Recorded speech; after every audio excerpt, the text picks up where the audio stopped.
लौटे हैं, कैसा रहा दौरा और क्या स्थिति है पार्टी की? साउथ एशियन टीटी एसोसिएशन का आज मैंने शुभारंभ किया है और पहली बार ये हिमाचल प्रदेश में हो रहा है। मैं टीटी एसोसिएशन को बहुत बहुत शुभकामनाएं देता हूँ। यहाँ अंडर 19 का टीटी का टूर्नामेंट हो रहा है। यहाँ से लोग चुनकर एशियन खेल्स के लिए जाएंगे। इसके लिए मैं आज शुभारंभ करने आया हूँ। सर, असम दौरे से आप क्या स्थिति है? और असम दौरे पर पार्टी की तरफ से चुनाव प्रचार की ड्यूटी दी थी। अब दौरे में मैंने जहाँ रैलियाँ की वहाँ तो अच्छी स्थिति नजर आई है। अब 4 मई को जब परिणाम आएगा तभी उसके बारे में बता सकते हैं। भविष्य के गर्म में 9 तारीख को जो मतदाता है वो अपना मत का प्रयोग करके उसको मत पेटी में डाल देगा। उसके बाद इस परिणाम का पता लगेगा। सर, भाजपा की कार्यसमिति थी और जयराम ठाकुर ने वहाँ दावा किया कि कांग्रेस का बीच खत्म कर देंगे, इस तरीके का बयान।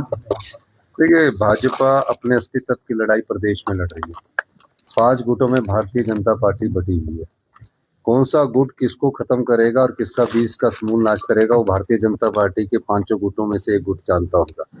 लेकिन बड़े अफसोस की बात है कि हिम केयर में बच्चों की मर्दों की बच्चादानी का ऑपरेशन किया गया है।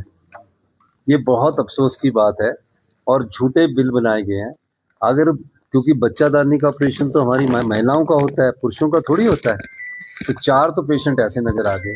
मैंने विधानसभा में कहा था कि इस हिम केयर में 110 करोड़ रुपए का घोटाला है और तकरीबन हम उसकी इंटरनल ऑडिट रिपोर्ट आई है।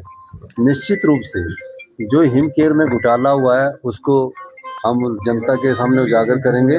और मैं एक बात और कहना चाहता हूँ कि भारतीय जनता पार्टी जो बात कहती है उस पर अभी वो आपसी असमंजस में फंसी हुई है कि किसको क्या कहना है।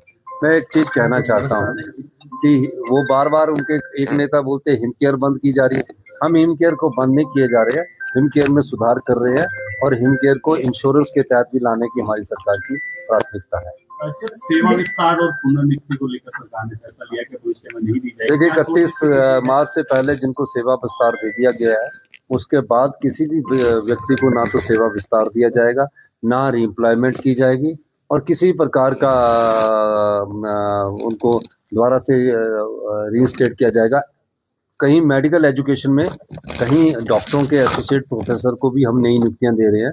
तो ये सब चीज़ें डॉक्टरों के जो मेडिकल कॉलेज है उसमें किया जा सकता है और कहीं भी नया सेवा विस्तार भविष्य में नहीं दिया जाएगा। तो अगर कोई गंभीर किसी की कार्यप्रणाली बहुत अच्छी होगी कोई ऑफिसर्स की तो उसको दिया जाएगा। कल के आदेश का